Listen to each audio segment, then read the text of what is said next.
Bismillahirrahmanirrahim. Assalamualaikum warahmatullahi wabarakatuh.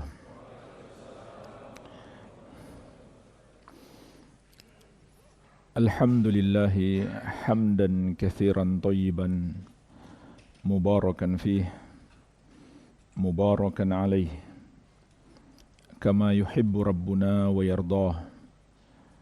Wa ashhadu an la ilaha illallah wahdahu la syarika lah. Wa ashhadu anna Muhammadan abduhu wa rasuluh sallallahu alaihi wa ala alihi wa sahabatihi ajma'in wa man tabi'ahum bi ihsanin ila yaumiddin, amma ba'd. Fa ikhwani fid din wa akhwati fillah, kaum muslimin wal muslimat rahimani wa rahimakumullah. Semoga Allah Subhanahu wa ta'ala senantiasa mencurahkan rahmatnya kepada kita sekalian. Sesungguhnya kesedihan atas sesuatu yang buruk berupa musibah-musibah yang menimpa kita di masa lalu, begitu pula sebaliknya kegelisahan, kegundahan dan kekhawatiran atas masa depan adalah termasuk kelemahan yang dapat menyulitkan hidup kita dan membuat kita tidak bahagia. Ini diingatkan secara global oleh Syekh Abdurrahman bin Nasir As-Sa'di rahimahullahu ta'ala dalam kitab beliau Al-Wasailul Mufidah lil Hayatis Sa'idah, yang artinya sarana-sarana yang bermanfaat untuk menggapai kebahagiaan. Kata beliau, wa mimma yadfa'u bihi al-hamma wal qalaq ijtima'ul fikri kullihi 'ala al-ihtimam bi 'amalil yawm al-hadir. Termasuk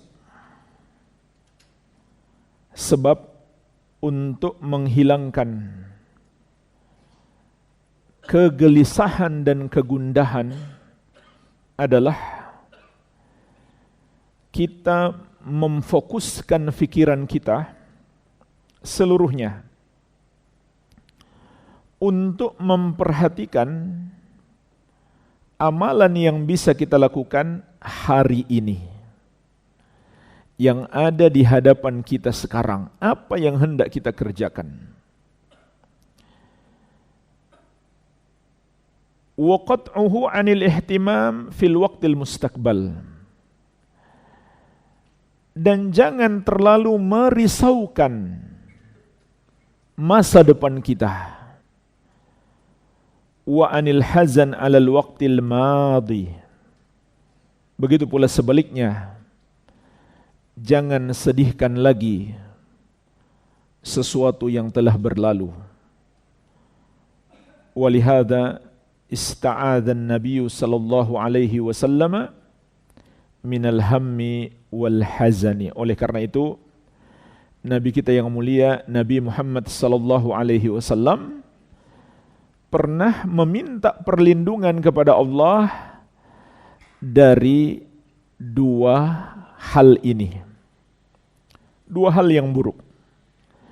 Yang pertama al-ham, kegelisahan, kegundahan dalam melihat masa depan, dan yang kedua al-hazan, kesedihan atas sesuatu yang telah berlalu. Yaitu dalam doa beliau yang masyhur diriwayatkan Al-Bukhari dari sahabat yang mulia Anas bin Malik radhiyallahu anhu. Rasulullah sallallahu alaihi wasallam pernah berdoa, Allahumma inni a'udzubika minal hammi wal hazani wal ajazi wal kasali wal jubni wal bukhli wa dhala'id dain wa ghalabatir rijal. Ya Allah, aku berlindung kepadamu dari al-ham dan al-hazan. Al-ham adalah kegundahan untuk melihat masa depan, dan al-hazan kesedihan karena sesuatu yang telah berlalu. Dan aku mohon perlindungan kepadamu juga dari al-ajaz wal kasal, kelemahan dan kemalasan, wal jubni wal bukhli, dan sifat pengecut serta kebakhilan, wa dhala'id dain wa ghalabatir rijal. Juga aku berlindung kepadamu dari dikuasai hutang dan ditindas oleh orang. Jadi Rasulullah SAW berlindung dalam doa ini dari 8 hal buruk. Yang pertama dan kedua, inilah pembahasan kita. Beliau berlindung kepada Allah dari kegelisahan menatap masa depan dan kesedihan atas apa yang sudah berlalu. Kemudian kata Syekh As-Sa'di rahimahullah juga, Rasulullah SAW mengumpulkan perintah untuk menjauhi 2 hal ini dalam hadis yang diriwayatkan oleh Imam Muslim dari Abu Hurairah radhiyallahu anhu. Rasulullah sallallahu alaihi wasallam bersabda, "Ihris ala ma yanfa'uk wasta'in billahi wala ta'jaz." Bersemangatlah engkau untuk menggapai apa yang bermanfaat bagimu, dan janganlah kamu lemah. Maksudnya jangan malas, bergeraklah. Minta tolonglah kepada Allah dan janganlah kamu lemah. Wa idza asabaka syai'un, dan apabila kamu ditimpa sesuatu, fala taqul law anni fa'altu kadza lakana kadza wa kadza. Janganlah kamu katakan seandainya aku lakukan ini, tentu yang akan terjadi ini dan itu. Walakin kul qaddarallahu wa ma syaa fa'al. Akan tetapi katakanlah qaddarallah wa ma syaa fa'al. Allah sudah menakdirkan dan Allah melakukan apa yang Dia kehendaki. Fa inna law taftahu amal syaitan. Karena ucapan andai kata, yaitu untuk menyesali dan bersedih atas musibah yang sudah berlalu, itu membuka pintu setan. Maksudnya membuat setan merusak iman kita kepada takdir Allah Subhanahu wa ta'ala. Jamaah sekalian, hadis ini kalau kita bagi 2, sebagaimana kata Syekh As-Sa'di rahimahullah, maka secara garis besarnya mencakup 2 hal ini. Untuk hari ini dan masa depan, maka Rasulullah SAW memberi kepada kita bimbingan. Ihris ala ma yanfa'uk wasta'in billahi wala ta'jaz. Bersemangatlah engkau untuk menggapai apa yang bermanfaat bagimu. Minta tolonglah kepada Allah dan janganlah kamu lemah. Ini untuk masa depan kita. Kemudian sebaliknya untuk sesuatu yang sudah berlalu, musibah yang menimpa kita. Wa idza asabaka syai'un fala taqul law anni fa'altu kadza lakana kadza wa kadza. Apabila kamu sudah ditimpa musibah, jangan lagi kamu berkata, andai aku melakukan yang ini, tentu yang akan terjadi ini dan itu. Maksudnya tidak akan terjadi musibah. Contoh mungkin orang berbisnis rugi. Lalu dia mengatakan, coba kalau bisnis lain yang saya lakukan, tentu enggak rugi. Jangan. Tinggalkan ucapan seperti itu. Walakin kul, akan tetapi katakanlah qaddarallahu wa ma syaa fa'al. Allah sudah menakdirkan dan Allah melakukan apa yang Dia kehendaki. Artinya kita nggak mungkin lari dari takdir Allah Subhanahu wa taala. Fa inna law taftahu amal syaitan, karena sesungguhnya ucapan andai kata itu membuka pintu setan, yaitu berandai-andai ke belakang atas sesuatu yang sudah terjadi untuk menyesalinya dan bersedih meratapinya. Ini adalah pintu setan untuk menyesatkan kita.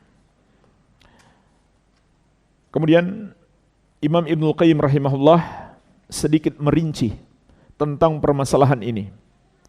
Sebagaimana dalam kitab beliau Zadul Ma'ad juz kedua, beliau mengatakan, fa innal makruh al-warid 'alal qalbi yanqasimu bi'tibari sababihi ila qismain. Sesungguhnya hal yang dapat membuat hati kita menjadi gundah gulana, hati kita tidak nyaman, maka sebabnya itu karena dua hal. Sebabnya adalah karena dua hal. Fa innahu imma an yakuna sababuhu amran madiyan fa huwa yuhditsu al-hazan. Yang pertama, karena sesuatu yang sudah berlalu, yaitu musibah yang menimpa kita. Maka inilah yang memunculkan kesedihan. Wa imma an yakuna tawaqqu'u amrin mustaqbal. Yang kedua, karena kekhawatiran terhadap masa depan. Fahuwa yuhditsu al-hamma. Maka inilah yang memunculkan kegundahan. Wa kilahuma minal ajzi, dan keduanya termasuk kelemahan. Kesedihan atas sesuatu yang telah berlalu dan kegundahan atas masa depan, keduanya termasuk sifat lemah yang ada pada diri seorang hamba. Artinya kalau dia lemah, dia sulit menggapai hal-hal yang bermanfaat baginya, baik untuk dunianya maupun akhiratnya. Lalu beliau memberi bimbingan kepada kita, fa innama madha la yudfa'u bil huzn. Sesungguhnya yang sudah berlalu janganlah dihadapi dengan kesedihan. Dan beliau memberi bimbingan dan tuntunan kepada kita untuk melakukan 5 hal. Yang pertama, bal birridha, dengan keridhaan. Inilah yang harus kita lakukan terhadap apa yang sudah berlalu. Kita ridho, yaitu kita lapang dada menerimanya. Sebagaimana juga diingatkan oleh Rasulullah sallallahu alaihi wa ala alihi wasallam dalam hadis yang diriwayatkan Imam At-Tirmidzi dari Anas bin Malik radhiyallahu anhu, inna 'idhamal jazaa ma'a idhamil bala. Sesungguhnya besarnya pahala bergantung pada besarnya musibah. Wa innallaha idza ahabba qauman ibtalahum. Dan sesungguhnya Allah apabila mencintai satu kaum, Allah akan menguji mereka dengan bala. Faman radiya falahu ridha wa man sakhita falahu sakhat. Maka siapa yang ridha, baginya keridhaan Allah, dan siapa yang marah, Allah pun murka kepadanya. Jadi hendaklah kita ridha agar kita mendapatkan keridhaan Allah.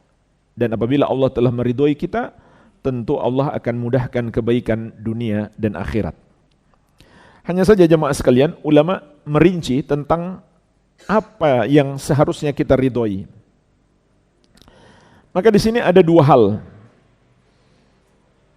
Pertama, perbuatan Allah menakdirkan. Yang kedua, apa yang Allah takdirkan. Saya ulangi. Pertama, perbuatan Allah dalam menakdirkan. Yang kedua, apa yang Allah takdirkan. Ini dua hal yang berbeda. Yang pertama, ini hukumnya wajib. Meridhoi perbuatan Allah dalam menakdirkan. Bahkan ini termasuk rukun iman yang keenam. Beriman kepada takdir Allah. Terkandung makna ridho dalam keimanan terhadap takdir Allah. Ini yang pertama. Yang kedua, tentang apa yang Allah takdirkan. Tentang apa yang Allah takdirkan. Berupa musibah, maka musibah itu terbagi menjadi dua. Musibah dalam dunia dan musibah dalam agama. Kalau musibah itu dalam agama, tentu kita nggak boleh ridho. Contoh, kita terjerumus dosa, itu musibah. Itu musibah yang lebih besar daripada musibah yang menimpa fisik kita. Maka kita nggak boleh meridhoi diri kita terjerumus dosa. Apa yang harus kita lakukan? Menyesalinya. Dan itulah hakikat taubat. Sebagaimana sabda Nabi SAW, at-taubatun nadam. Taubat itu adalah penyesalan. Dan terkandung di situ makna kesedihan. Jadi kalau kita sedih karena terjerumus dosa, itu bagus. Yang kita hendaklah jauhi kesedihan itu kalau dalam hal yang bersifat duniawi saja. Habis harta kita.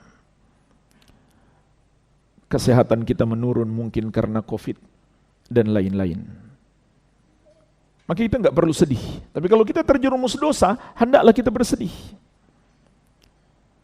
Agar kemudian kita bertobat kepada Allah dan takut kepadanya. Dan selalu kita ingat dosa kita. Jangan dilupakan dosa kita. Kalau kebaikan kita, lupakan saja. Karena Allah nggak mungkin lupa dengan kebaikan kita. Sudah tercatat. Tapi dosa kita jangan lupakan. Agar kalau kita tergoda untuk melakukan dosa lagi, masih teringat dosa yang lama. Yang lama saja belum tentu diampuni, kenapa kita mau melakukan dosa lagi? Jadi, makna anjuran untuk menghilangkan kesedihan di sini tidak mencakup dosa yang kita lakukan. Harus kita sedih dengan dosa-dosa kita. Tapi kesedihan yang mengantarkan kita untuk bertobat. Bukan membuat kita putus asa dari rahmat Allah. Itu juga salah. Itu sifat orang-orang yang sesat. Berputus asa dari rahmat Allah Azza wa Jalla. Kemudian, apabila musibah itu menimpa dunia kita, maka inilah yang kita dianjurkan untuk ridho. Hanya saja ulama beda pendapat, hukumnya wajib atau sunnah. Yang dikuatkan oleh Syekh Ibnu Utsaimin rahimahullah, hukumnya sunnah. Yang wajib adalah sabar. Tapi kalau kita ridho, berarti lebih tinggi kedudukan kita. Karena meridhoi musibah itu berat. Maka tidak sampai diwajibkan. Sedangkan sabar itu sudah batas minimalnya. Dan ada lagi sebenarnya yang lebih tinggi daripada ridho, yaitu syukur. Dan inilah yang disebutkan oleh Ibnul Qayyim yang kedua. Kata beliau, untuk menghadapi musibah yang telah berlalu, hendaklah kita memuji Allah.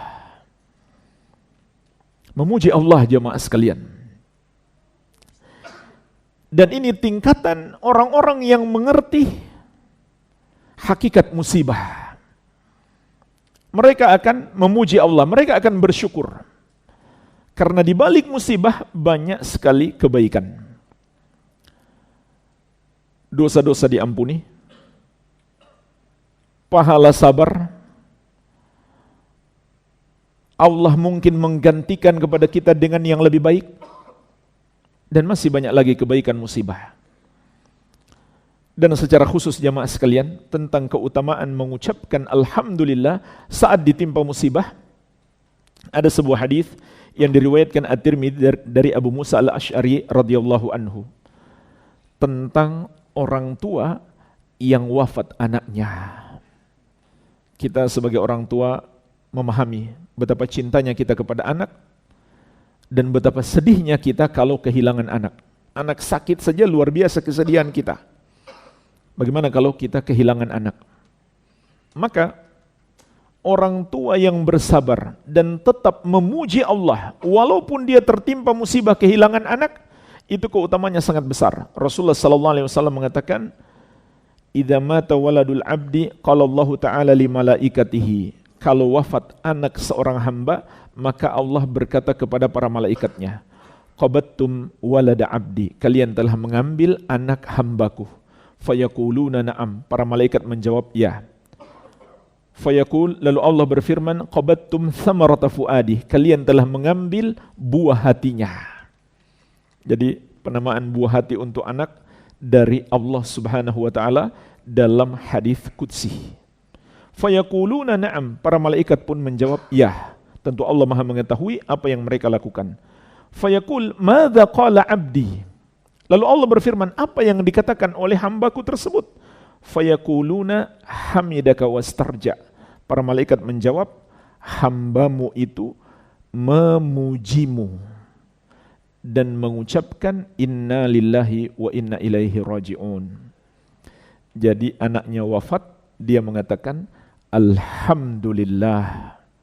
Kemudian inna lillahi wa inna ilaihi raji'un. Dalam hadis yang lain, Nabi SAW apabila mendapatkan kenikmatan, beliau mengucapkan alhamdulillahilladzi binikmatihi tatimmus shalihat. Kalau mendapatkan musibah, beliau juga mengatakan alhamdulillah ala kulli halin. Nah, kembali kepada hadis ini. Faqalallahu fayaqulullahu tabaraka wa ta'ala. Maka Allah berkata kepada para malaikatnya, Ubnu li abdi baitan fil jannah wasammuhu baital hamdi. Bangunkan untuk hambaku tersebut rumah di surga dan namakan itu rumah alhamdu, pujian kepada Allah. Jadi ini bagian dari kesyukuran ketika ditimpa musibah. Karena di balik musibah ada kenikmatan, kita pun bersyukur. Keutamaannya luar biasa. Kemudian yang ketiga, kata Ibnul Qayyim rahimahullah, adalah bersabar. Menghadapi musibah dengan sabar. Lawan daripada sabar adalah marah atau goncang hatinya, menolak takdir Allah Azza wa Jalla, atau hamba melakukan hal-hal yang bertentangan dengan syariat. Berarti dia enggak sabar. Ketika seseorang ditimpa musibah, kemudian dia marah, atau dia melakukan hal-hal yang bertentangan dengan syariat, maka berarti dia tidak sabar. Padahal dengan sabar dia akan mendapatkan pahala yang melimpah. Dalam surat Az-Zumar ayat ke-10 Allah mengatakan, Innama yuwaffas sabiruna ajrahum bighairi hisab. Sesungguhnya orang-orang yang sabar itu pahala mereka tanpa terhitung. Dan jemaah sekalian, ketika kita ditimpa musibah dan kita enggak bersabar, sesungguhnya ketidaksabaran kita itu adalah musibah yang lebih besar daripada musibah yang menimpa kita. Maka kalau kita ditimpa musibah dan kita bersabar, hanya satu musibah. Kalau kita enggak sabar, kita dapat dua musibah, dan musibah enggak sabar itu justru lebih besar daripada musibah sebelumnya. Dan enggak ada gunanya juga bagi kita. Kalau kita enggak sabar, tidak ada manfaatnya juga bagi kita. Kemudian yang keempat kata beliau, beriman kepada takdir Allah. Artinya, kita memperbaharui kembali, menguatkan kembali keimanan kita kepada takdir Allah. Hadirkan dalam hati kita, musibah ini sudah Allah takdirkan, kita enggak mungkin lari daripadanya. Sudah Allah tulis 50.000 tahun sebelum langit dan bumi diciptakan.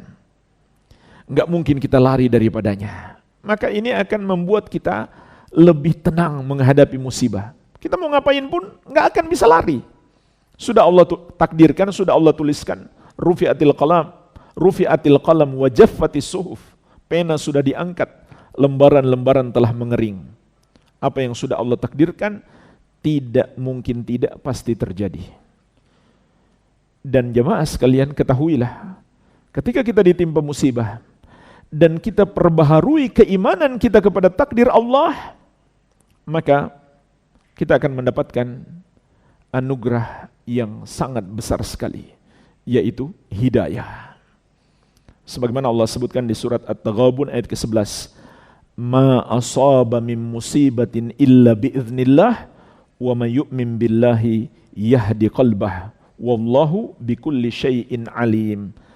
Tidak ada satu musibah pun yang terjadi kecuali dengan izin Allah.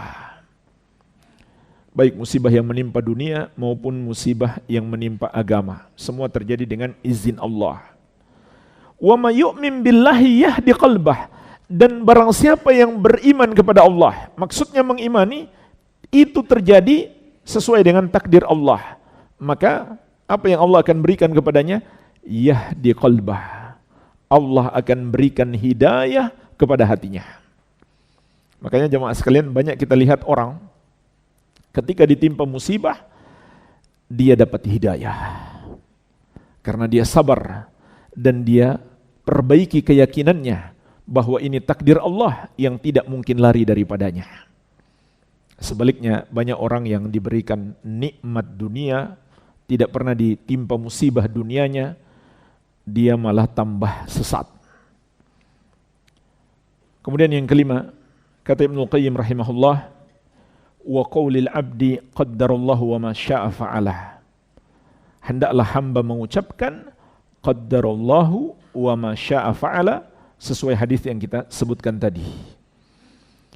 Ini ucapan yang dianjurkan saat kita ditimpa musibah, untuk membantu kita menguatkan keimanan kita. Maka katakan qaddarallahu wa ma syaa fa'al. Dalam riwayat yang lain, qadarullahi wa ma syaa fa'al. Artinya sama, Allah sudah menakdirkan dan Allah melakukan apa yang dia kehendaki. Artinya kalau Allah sudah kehendaki, enggak ada satupun yang bisa mencegahnya. Sebagaimana apabila Allah menahan, tidak ada satupun yang bisa memberi. Maka kembali kuatkan keimanan kita kepada takdir Allah, kekuasaan Allah, kehendak Allah, dan sempurnanya kekuasaan Allah. Apabila Allah sudah kehendaki, pasti terjadi. Ini akan menguatkan hati kita menghadapi musibah sedahsyat apapun. Niscaya Allah akan kuatkan hati kita. Kemudian beliau mengatakan, wa ma yustaqbal la yudfa aidan bilham. Adapun masa depan itu janganlah dihadapi dengan kegundahan. Hadapi dengan apa? Beliau juga menasihatkan 5. Yang pertama, at-tauhid. Ini kunci segala kebaikan. Kunci menghadapi semua masalah hidup, baik urusan dunia maupun urusan akhirat. Karena tauhid adalah sebesar-besarnya sebab hamba mendapatkan pertolongan Allah. Makanya Imam Nawawi rahimahullah dalam kitabnya Riyadhus Shalihin, bab yang pertama, bab ikhlas, beliau sebutkan hadis yang terakhir, kisah 3 orang yang terkurung di dalam goa. Apa hubungannya kisah tersebut dengan bab ikhlas? Karena masing-masing mereka berdoa kepada Allah dengan mengatakan, ya Allah, kalau amalku ini ikhlas karena Engkau, tolonglah kami. Maka Allah pun menolong mereka. Maka kalau begitu, kita dapat pahami, ikhlas adalah sebab Allah memberi pertolongan kepada hamba. Bahkan itulah sebab utama. Apa maknanya ikhlas, jemaah sekalian? Ikhlas itu maknanya tauhid. Memurnikan ibadah hanya untuk Allah semata dan hanya karena Allah. Lawannya adalah syirik. baik syirik besar maupun syirik kecil, riya. Itulah penghancur keikhlasan. Beribadah dengan mentauhidkan Allah, memurnikan ibadah hanya untuknya, dan mengikhlaskannya hanya karenanya adalah sebesar-besarnya sebab Allah menolong kita. Bahkan iblis pun tahu itu. Iblis tahu. Sampai Allah sebutkan sumpah iblis dalam surat Shad ayat 82-83. Qala fa bi'izzatika la ughwiyannahum ajma'in illa ibadaka minhumul mukhlasin. Iblis berkata, demi kemuliaanmu wahai Rabbku, sungguh benar-benar aku akan menyesatkan mereka semuanya kecuali hamba-hambamu yang ikhlas. Ketika Nabi Yusuf alaihissalam terperangkap dalam godaan untuk melakukan hubungan terlarang, kata para ulama, kesabaran yang dibutuhkan Nabi Yusuf alaihissalam itu jauh lebih dahsyat dibandingkan ketika beliau dilempar ke sumur oleh saudara-saudaranya. Sampai kata Allah, walaqad hammat bihi wa hamma biha. Dan wanita itu sungguh benar-benar ingin melakukan dengan Yusuf perbuatan keji tersebut. Dan Yusuf pun hampir punya keinginan yang sama. Bayangkan jemaah sekalian, saking dahsyatnya, Yusuf pun hampir saja punya keinginan yang sama. Laula ar-ra'a burhana rabbih, kalaulah beliau tidak melihat tanda dari Rabb-nya, Allah berikan pertolongan. Sebagian ulama ahli tafsir menyebutkan pertolongan yang dimaksud tiba-tiba muncul orang ketiga. Beliau melihat ayahnya sedang memarahinya. Tentu nggak mungkin dia melakukan itu. Zaman itu kan belum ada video call. Maka Allah berikan pertolongan kepada beliau. Kemudian lihat lanjutan ayat, apa sebab Allah menolong beliau. Kadzalika linasrifa anhu as-su'a wal fahsya innahu min ibadina al-mukhlasin. Demikianlah kami palingkan keburukan dan kekejian itu dari Yusuf karena dia termasuk hamba-hamba kami yang ikhlas, yang mentauhidkan Allah, yang tidak mempersekutukannya sedikit pun, baik syirik besar maupun syirik kecil seperti riya dan sum'ah. Ini kunci utama menghadapi masa depan.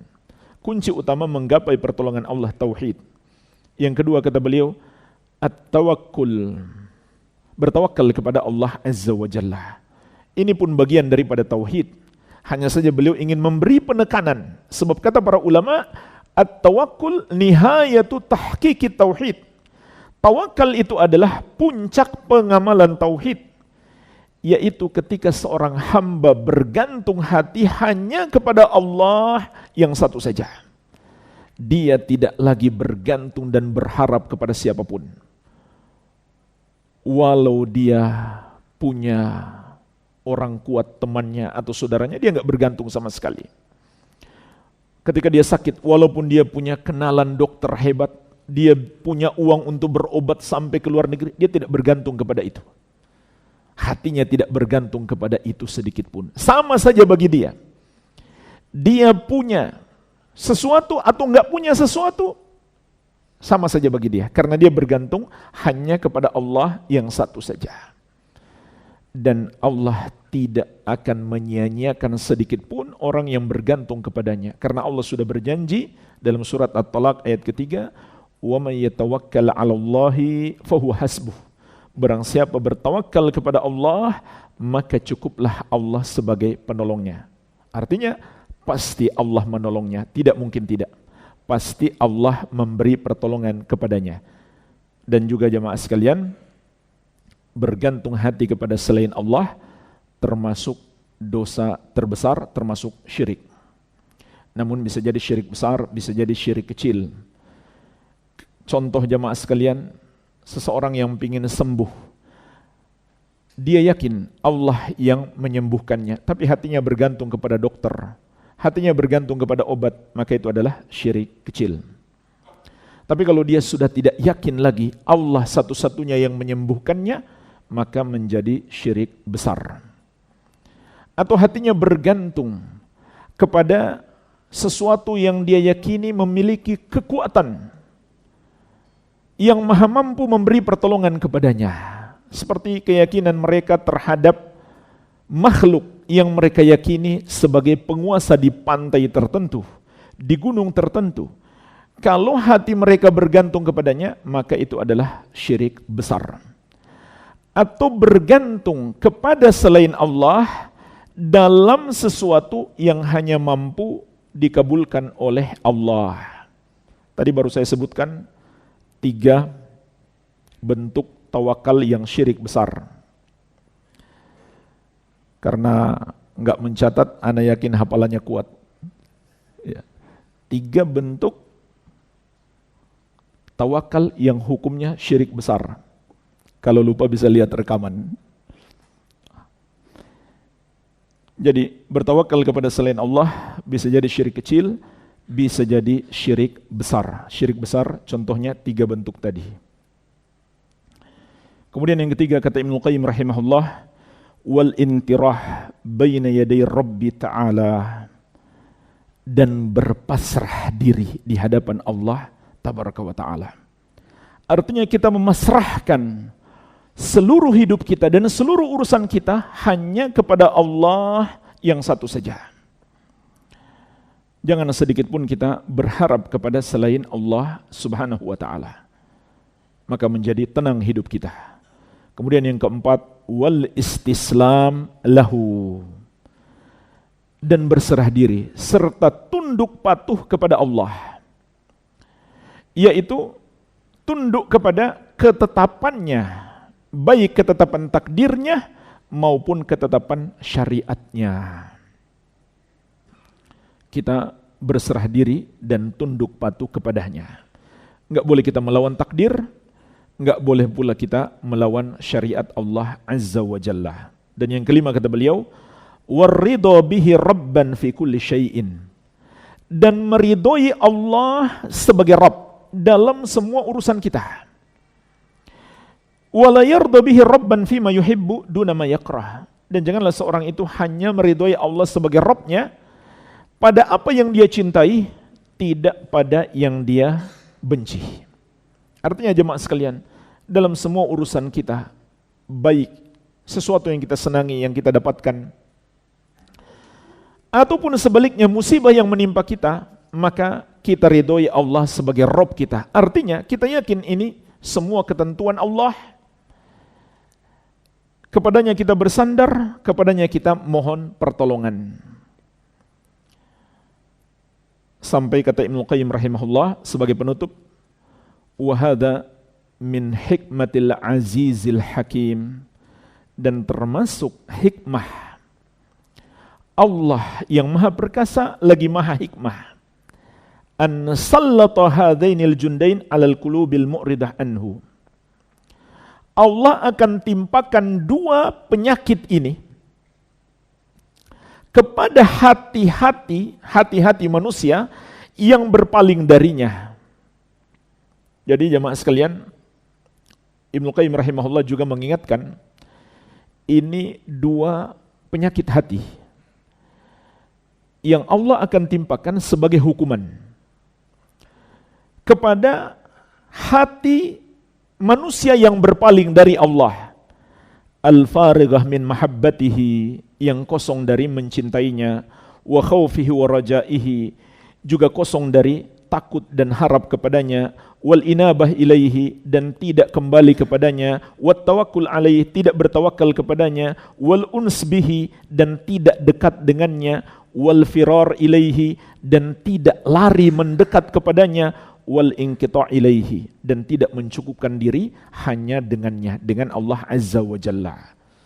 Jadi sebaliknya Imam Ibnu Qayyim rahimahullah mengingatkan, kalau hati kita tidak dipenuhi dengan tauhid, tawakal, cinta, harap dan takut kepada Allah, maka kita akan dihukum oleh Allah dengan dua penyakit ini.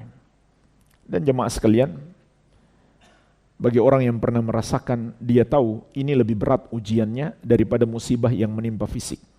Karena sesungguhnya musibah yang menimpa hati, yang memberatkan hati, itu lebih dahsyat daripada musibah yang menimpa fisik. Makanya jemaah sekalian, walaupun Nabi Ayyub alaihissalam itu rasa sakit beliau luar biasa, sesungguhnya musibah yang menimpa Nabi Muhammad SAW itu lebih besar. Bukan musibah yang menimpa fisik beliau, tapi musibah karena disakiti oleh keluarganya sendiri. Musibah secara psikis itu lebih besar beliau rasakan daripada musibah yang menimpa fisik.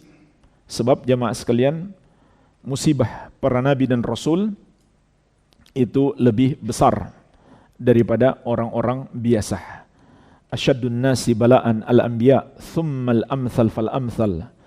Yang paling keras musibahnya adalah para nabi. Kemudian yang tingkatannya di bawahnya, lalu di bawahnya, dan seterusnya. Seseorang itu diuji sesuai dengan kekuatan imannya. Karena Nabi Muhammad SAW yang paling tinggi kedudukannya, maka musibah beliau pun lebih tinggi daripada para nabi yang lain. Padahal kita tahu Nabi Ayyub alaihissalam luar biasa penyakit fisik yang menimpa beliau.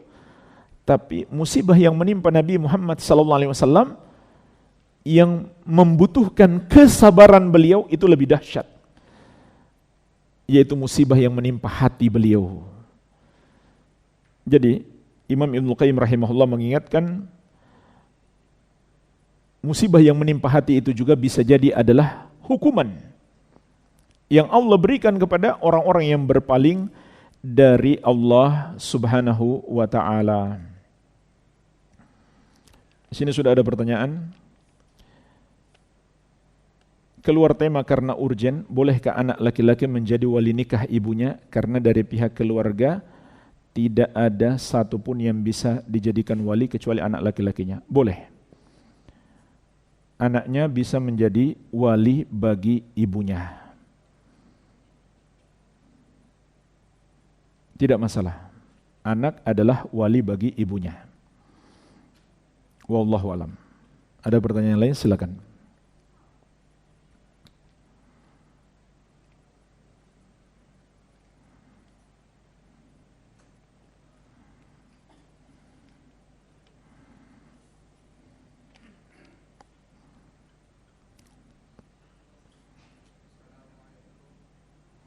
Waalaikumsalam warahmatullahi wabarakatuh.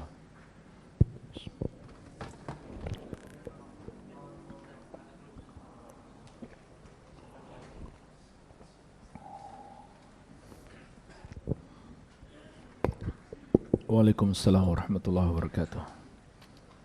Semoga Ustadz dilindungi oleh Allah Subhanahu wa ta'ala dan diberkahi umurnya. Amin. Amin. Waalaikumsalam. Ustadz, saya mau bertanya tentang teman saya. Dia mempunyai temannya yang kekurangan lah, bukan kelebihan. Maksudnya kelebihan itu seperti bisa melihat ini aneh-aneh gitu. Nah, temannya ini setelah melihat orang lain, dia bisa melihat keburukan di masa lalunya gitu. Tanpa dia kenal, cuma melihat tatap muka, tapi dia tahu keburukan masa lalunya. Disebutkan bahwa kamu ini benar, ya benar. Dan dia juga bisa melihat masa depannya. Nanti kamu akan terjadi gini, betul terjadi. Nah, sebagai umat muslim dan bertauhid kepada Allah kan tidak semestinya kita percaya kepada makhluk yang tadi disebutkan seperti syirik, takutnya syirik besar. Nah, apa yang harus kita lakukan untuk menghadapi orang yang seperti ini? Soalnya kan Allah itu maha baik yang telah menutupi aib-aib kita. Nah, bagaimana jika ada orang seperti ini yang tahu aib-aib kita? Jazakallahu khair. Pertama, nasihati dia. Perbuatannya sok tahu perkara gaib, baik masa lalu maupun masa depan, maka dia berusaha menyaingi Allah. Karena Allah menegaskan qul la ya'lamu man fis samawati wal ardil ghaiba illallah, katakanlah tidak ada yang tahu perkara gaib satupun makhluk di langit maupun di bumi kecuali Allah Subhanahu wa taala.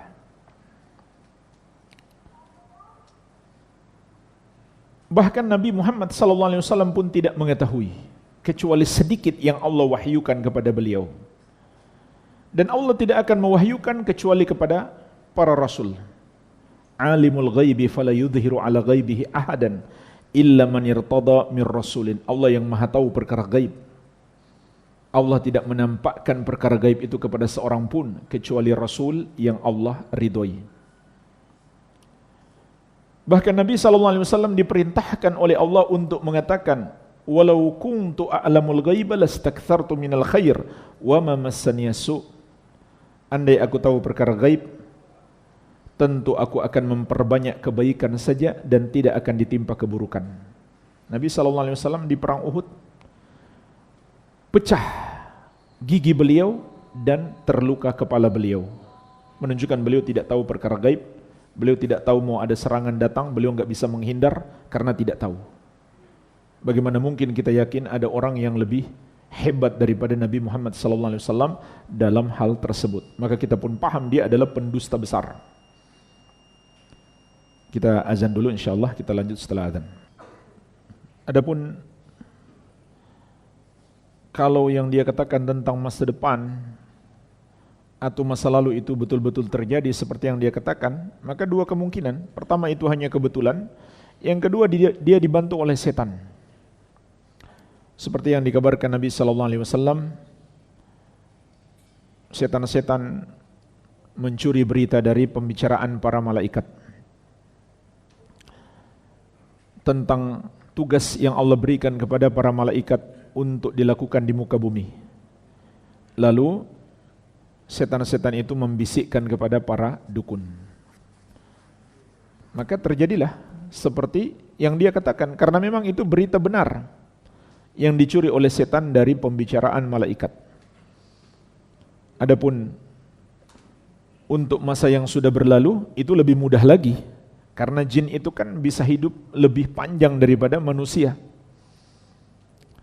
Mungkin dia tahu, dia melihat langsung kejadian masa lalu itu. Gampang saja dia beritahukan kepada para dukun. Bahkan jin itu menyamar menjadi seperti manusia yang pernah hidup di masa lalu pun itu hal yang mudah bagi mereka. Sebagaimana Nabi SAW menceritakan tentang di antara tipuan Dajjal kelak di masa depan, yaitu menjelang hari kiamat ketika munculnya Dajjal. Ada seorang yang ditipu oleh Dajjal untuk kufur kepada Allah dan beriman kepada Dajjal. Tadinya dia tidak mau beriman, tapi Dajjal menantangnya. Kalau saya bisa hidupkan ayah dan ibumu, apakah kamu akan beriman kepadaku? Dia katakan ya. Maka Dajjal pun mendatangkan ayah dan ibunya yang sudah mati. Lalu mengatakan kepadanya, nak, berimanlah kepada dia, dialah Tuhanmu. Maka orang itu pun tersesat. Kata Nabi SAW, itu bukanlah ayah dan ibunya, melainkan setan laki-laki dan setan perempuan yang menyamar menjadi ayah dan ibunya untuk menyesatkan dia. Iya. Jadi hendaklah kita mengokohkan akidah kita, tetap mengikuti dalil, jangan tertipu dengan orang-orang seperti ini, dan jangan bergaul dekat dengannya. Itu ciri-ciri dukun. Nasihati dia dan ajak dia menuntut ilmu. Ingatkan dia bahwa apa yang dia lakukan itu salah. Meramal-ramal masa depan dan sok tahu tentang perkara gaib, itulah yang dilakukan oleh para dukun. Iya. Dan jangan dengarkan ucapannya. Sudah tahu dia suka cerita seperti itu, jangan dekat-dekat dia, jangan dengarkan ucapannya.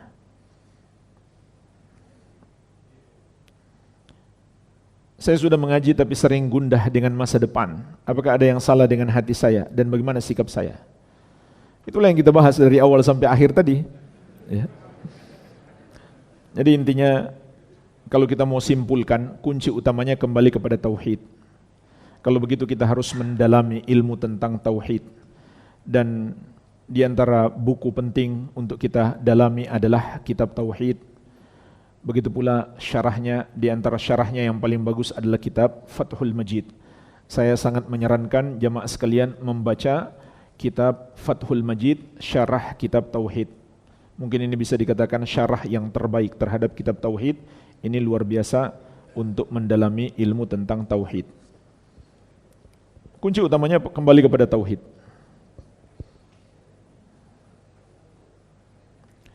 Saya sering teringat dosa-dosa besar yang saya lakukan di masa lalu dengan membuat saya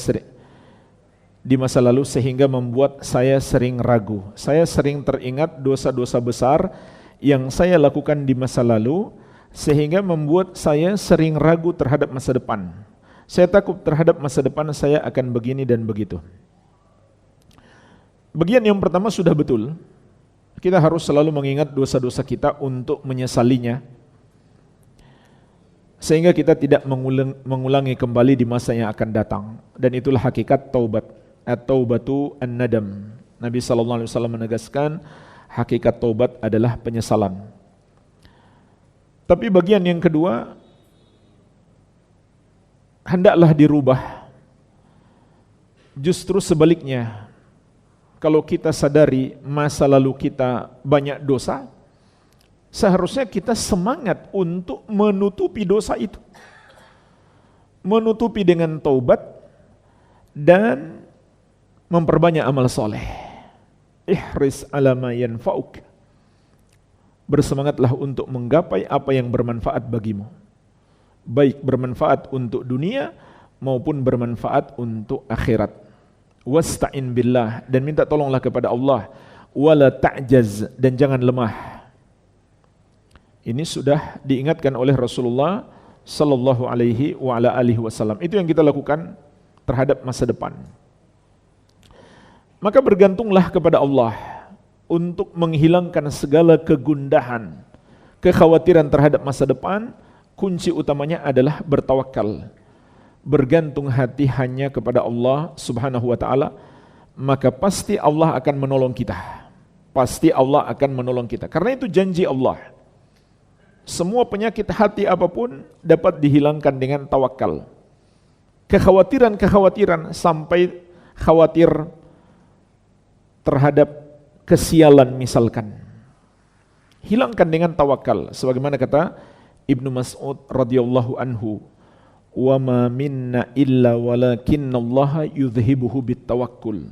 Tidak seorang pun dari kami kecuali merasa takut sial. Akan tetapi Allah menghilangkan dengan tawakal. Hanya pertanyaannya, tawakal kita sudah benar atau belum? Kalau belum, maka kita perbaiki, kita kuatkan. Tawakal itu amalan. Dan amalan mesti diusahakan. Yaitu kita betul-betul hadirkan dalam hati kita ketergantungan hanya kepada Allah yang satu saja. Kuatkan hati kita dalam bergantung kepada Allah. Bukan berarti kita tidak usaha, silakan kita usaha. Tapi jangan bergantung sedikit pun kepada usaha. Bergantunglah kepada Allah Subhanahu wa taala semata. Walhamdulillah sudah masuk waktu Isya. Semoga bermanfaat. Lebih dan kurangnya saya mohon maaf. Wabillahi taufik. Subhanakallahumma bihamdik, asyhadu an la ilaha illa anta, astaghfiruka wa atubu ilaik. Wa sallallahu ala nabiyyina Muhammadin wa alihi wasallam. Wa akhiru da'wana anil hamdulillahi rabbil alamin. Wassalamualaikum warahmatullahi wabarakatuh.